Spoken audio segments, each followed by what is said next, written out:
अगर तुम्हें लगता है कि सिर्फ चीटिंग ही धोखा है, तो तुम गलत हो। असली धोखा तो तब शुरू होता है जब सामने वाला तुम्हारे साथ होते हुए भी मेंटली कहीं और होता है। और सबसे बड़ी ट्रेजेडी ये है कि ज़्यादातर लोग इन सिग्नल्स को इग्नोर कर देते हैं, और जब तक समझ आता है तब तक बहुत देर हो चुकी होती है। नमस्कार दोस्तों, आज का टॉपिक बहुत सेंसिटिव है लेकिन बहुत ज़रूरी भी। हम बात करने वाले हैं उन सटल बिहेवियरल चेंजेस की जो एक रिलेशनशिप में तब आते हैं जब इमोशनल या फिजिकल इनफिडेलिटी की तरफ कदम बढ़ चुका होता है। ये वीडियो किसी को ब्लेम करने के लिए नहीं है, ये वीडियो तुम्हें अवेयर करने के लिए है ताकि तुम अपनी मेंटल पीस और डिग्निटी बचा सको। बहुत बार लोग कहते हैं कि मुझे पता ही नहीं चला कब सब बदल गया, लेकिन सच्चाई यह है कि लोग एक दिन में नहीं बदल जाते। चेंज हमेशा स्मॉल बिहेवियरल शिफ्ट से शुरू होता है, और अगर तुम इन शिफ्ट्स को समझना सीख जाओ तो तुम अपनी रियलिटी को बेहतर समझ पाओगे। आज के इस वीडियो में मैं तुम्हें वो 5 क्रिटिकल चेंजेस बताऊंगा जो ऑलमोस्ट हर केस में दिखते हैं। ये चेंजेस साइंटिफिक साइकोलॉजी और रियल लाइफ ऑब्जर्वेशंस पर बेस्ड हैं, और अगर तुम इन्हें पहचान लो तो तुम अपने आप को अननेसेसरी पेन से बचा सकते हो। तो सबसे पहला मेजर चेंज जो आता है वो है emotional distance without any fight. ध्यान दो, ये वो डिस्टेंस नहीं होती जो लड़ाई झगड़े के बाद आती है। ये एक अलग टाइप की डिस्टेंस होती है। ये चुपचाप होती है, स्लो मूविंग होती है। सामने वाला चिल्लाता नहीं, गुस्सा नहीं दिखाता, कंप्लेन नहीं करता, बस थोड़ा एडजस्ट हो जाता है। कॉन्वर्जेशंस शॉर्ट होने लगते हैं, आई कांटेक्ट कम होती है। वो एंथुजियाज्म जो पहले कॉमन चीज़ों में दिखता था अब वो गायब होता है। तुम्हें महसूस होगा कि जब तुम कुछ शेयर करते हो तो रिस्पॉन्स मैकेनिकल लगता है, जैसे फॉर्मेलिटी पूरी की जा रही हो, इन्वॉल्वमेंट नहीं है। ये डिस्टेंस इरिटेशन की नहीं होती, ये डिस्टेंस इमोशनल डिटैचमेंट की होती है। साइकोलॉजिकली ये होता क्या है, जब किसी का इमोशनल इन्वेस्टमेंट किसी और जगह शिफ्ट होता है तो नेचुरली पुराने कनेक्शंस में एनर्जी कम हो जाती है। ये मतलब नहीं कि वो तुम्हें हेट करता है, बस अब उसका इमोशनल बैंडविड्थ कहीं और इन्वेस्ट हो रहा है। और जब तुम पूछो क्या हुआ तो जवाब मिलता है कुछ नहीं, बस थक गया हूं। लेकिन थकान तुमसे नहीं होती, थकान उस इंटरनल कॉन्फ्लिक्ट से होती है जो वो फेस कर रहा होता है। ज्यादातर लोग इस स्टेज को इग्नोर कर देते हैं, सोचते हैं कि फेज है, निकल जाएगा। लेकिन ये फेज नहीं होता, ये स्टार्टिंग पॉइंट होता है। क्योंकि जब कोई इमोशनली किसी और से कनेक्ट होता है तो वो पहले मेंटली डिसएंगेज होता है अपने करंट रिलेशनशिप से, और ये डिसएंगेजमेंट हमेशा साइलेंस से शुरू होता है। इस स्टेज पर अगर तुम ओवर रिएक्ट करते हो तो तुम क्लिंगी लगते हो, अगर इग्नोर करते हो तो तुम ऑब्लिवियस लगते हो। तो क्या करना चाहिए? ऑब्जर्व करो, रिएक्ट मत करो, पैटर्न्स देखो, एक दो इंसिडेंट्स को ओवर एनालाइज मत करो। अब आता है दूसरा बड़ा चेंज जो बहुत लोगों को कंफ्यूज कर देता है, इनकंसिस्टेंट बिहेवियर और मूड स्विंग्स। ये फेज सबसे ट्रिकी होता है क्योंकि इसमें सामने वाला एक जैसा नहीं रहता। कभी बहुत स्वीट, कभी एकदम कोल्ड, कभी बहुत केयरिंग, कभी कंप्लीटली इंडिफरेंट। और ये अनप्रेडिक्टेबिलिटी तुम्हें मेंटली एग्जॉस्ट कर देती है। इसका रीजन सिंपल है, गिल्ट और एक्साइटमेंट एक साथ चल रहे होते हैं। एक तरफ नया कनेक्शन का थ्रिल है, दूसरी तरफ पुराने रिलेशनशिप की रिस्पॉन्सिबिलिटी और गिल्ट है। और जब ये दोनों इमोशंस साइमल्टेनियसली चलें तो कंसिस्टेंसी इम्पॉसिबल हो जाती है। कभी वो तुम्हें बहुत स्पेशल फील कराएगा, surprise plans, sweet messages, nostalgic बातें। तुम्हें लगेगा कि सब ठीक हो रहा है, लेकिन नेक्स्ट डे वो कंप्लीटली डिस्टेंट हो जाता है, जैसे तुम एग्जिस्ट ही नहीं करते। और जब तुम कंफ्यूजन में पूछते हो कि ये सडन चेंज क्यों, तो जवाब मिलता है तुम ओवरथिंक करते हो। लेकिन रियलिटी ये है कि ओवरथिंकिंग तुम्हारे दिमाग में नहीं, उसके बिहेवियर में है।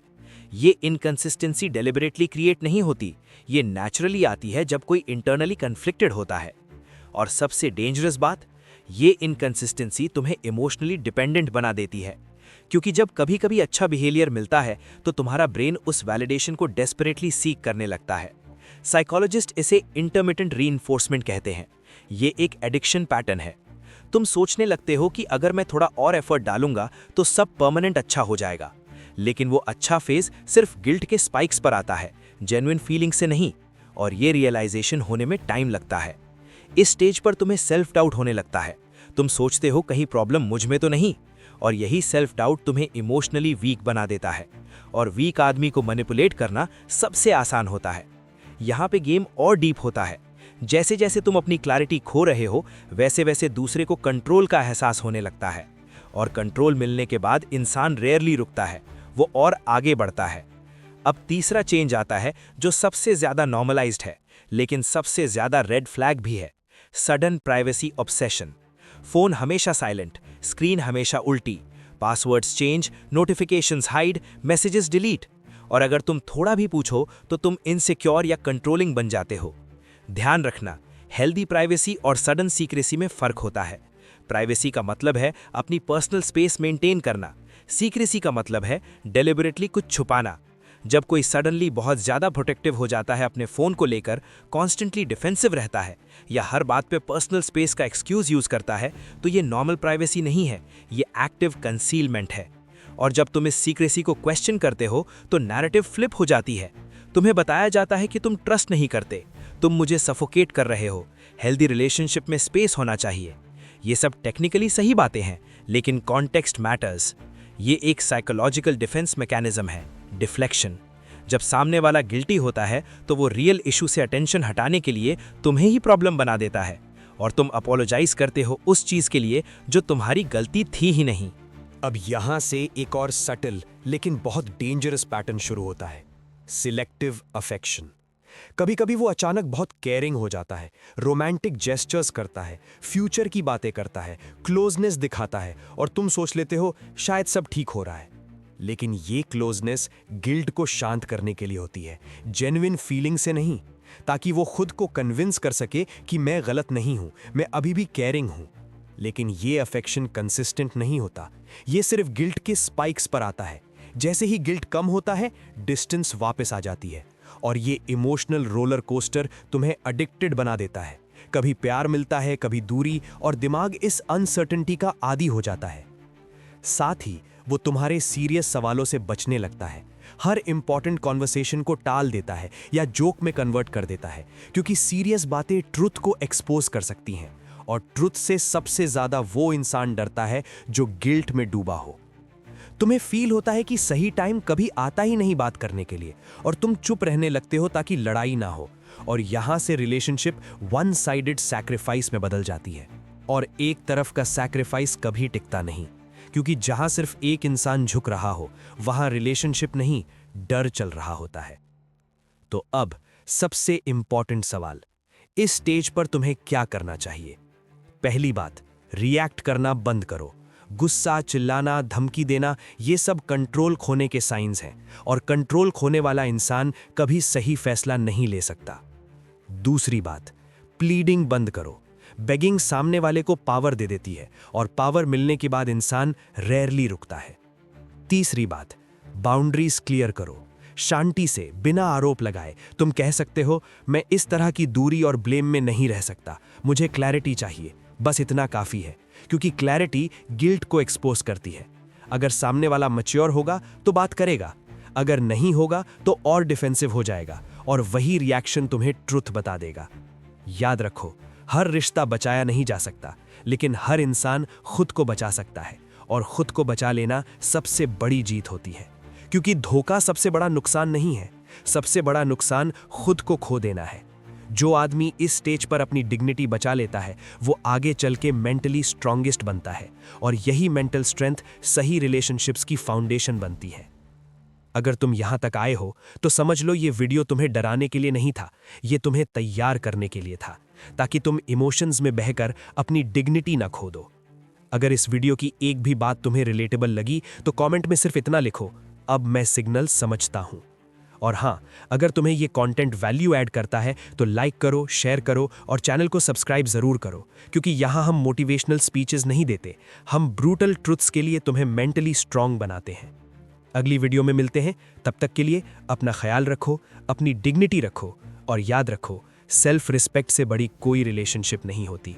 अब यहां से एक और सटल लेकिन बहुत डेंजरस पैटर्न शुरू होता है, सिलेक्टिव अफेक्शन।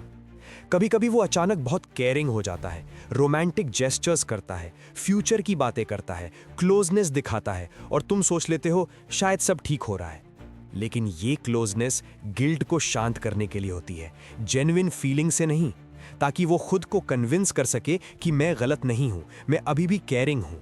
लेकिन ये अफेक्शन कंसिस्टेंट नहीं होता, ये सिर्फ गिल्ट के स्पाइक्स पर आता है।